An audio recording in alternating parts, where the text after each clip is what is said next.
না নিইনি আমি। কেন?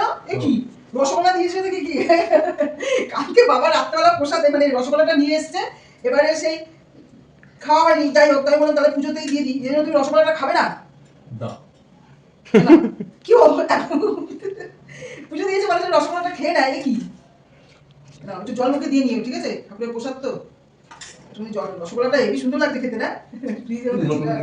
হ্যাঁ ঠিক আছে না, তুমি ওই একটু জল মুখে দিয়ে নাও, আমি একটু হাতটা ধুয়ে আসি। দাও বললাম যে বাবার প্রসাদ, আমি তো কালকে উপোস করেছি, বাবার উপোস করে তোমার প্রসাদটা এখানে ওই রান্না করেছিলাম খাবো করে, তা সে সবাই জন্যই তো করলাম, তোমরা তো বললে হ্যাঁ আমরা সবাই খাবো, তা সেই জন্য করলাম। এবারে বললো যে না আজকে আমি এখানে নিমন্ত্রণ খেতে এসেছি, কার বাড়িতে কালী পুজো, সেখানে নিমন্ত্রণ খেতে এসেছি, বাড়িতে গিয়ে আর প্রসাদ কি খাবো। এবার দেখো ওই যে কত প্রসাদ, বাবা তুই প্রসাদটা খেয়ে নিস সকালবেলায়, আচ্ছা ফ্রিজে রেখে দিয়েছিলাম প্রসাদটাকে। শুভ দুপুর বন্ধুরা, তোমরা কেমন আছো? নিশ্চয়ই সবাই ভালোই আছো, আমিও খুব ভালো আছি গো।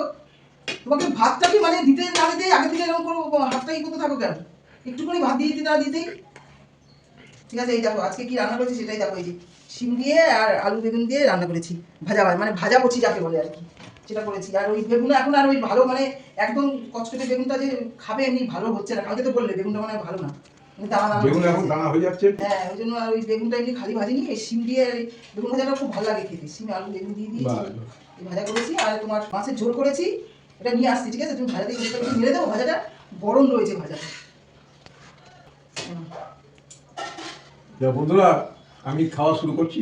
একদম একদম ঠিক আছে, দাঁড়াও আমি মাছটা নিয়ে আসি। এরকম ফুলকপি আর আলু দিয়ে আজকে মাছের ঝোল করেছি, কাতলা মাছের ঝোল করেছি। যে ছেলে বাজারে গেলে পরে তোমার মাছের মাথা এসব তো আনবেই, এবার মাছের ঝোলটা দিয়ে দিচ্ছি এখানে, ঠিক আছে? মাছের মধ্যে দিয়ে দিলাম ফুলকপি আলু দিয়ে।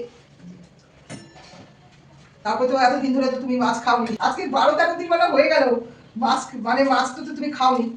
তোমাকে যে আমরা এর আগে একবার গেলাম তখন তো তোমাকে অনলাইনে মাছের করে দিলাম, উনি হোম ডেলিভারি করে লোকটা, মাছের করে দিলাম দিয়ে গেল, সে তোমার পছন্দ হয় না, তা কি করা যাবে, মাছ আর খাওয়াই হয়নি। তার মাছটা না আমাকে এখানে দিয়ে আমি বাড়িটা নিয়ে যাচ্ছি, মাছের এটা গরম রয়েছে, ঠিক আছে? আমি এটা মাছটা রেখে আসি আমি। হ্যাঁ শীষ পালং দিয়ে আর মাছের মাথা দিয়ে রান্না করেছি আজকে। এই মাছের মাথা, মাছের মাথা দেবো না না আগে থেকে বলে দিচ্ছি না মাছের মাথা দেবো না, সবাই যেটা খেতে চায় আর বাবা হচ্ছে সেটাই খায় না। মাছের মাথা খাবে না, কি করে যাবে মাছের মাথাটা? সবজিটা তোমাকে থালার মধ্যে দিয়ে দেবো তো? থালায় দাও। আজকে পালং শাকটা খুব সুন্দর, অল্প করে দিও। দাদা বাড়িতে নিয়ে যাচ্ছ, তুমি তো বলে শীষ পালং পাওয়াই না খুঁজে শীষ পালং, আর কি দেবো না? না কেন একটু না, দেখো না খেতে খুব সুন্দর হয়েছে, কারণ পালং শাকটাই সুন্দর। এখনকার মতো রাখছি, পরের ভিডিওতে আবার তোমাদের কাছে আসবো, টাটা।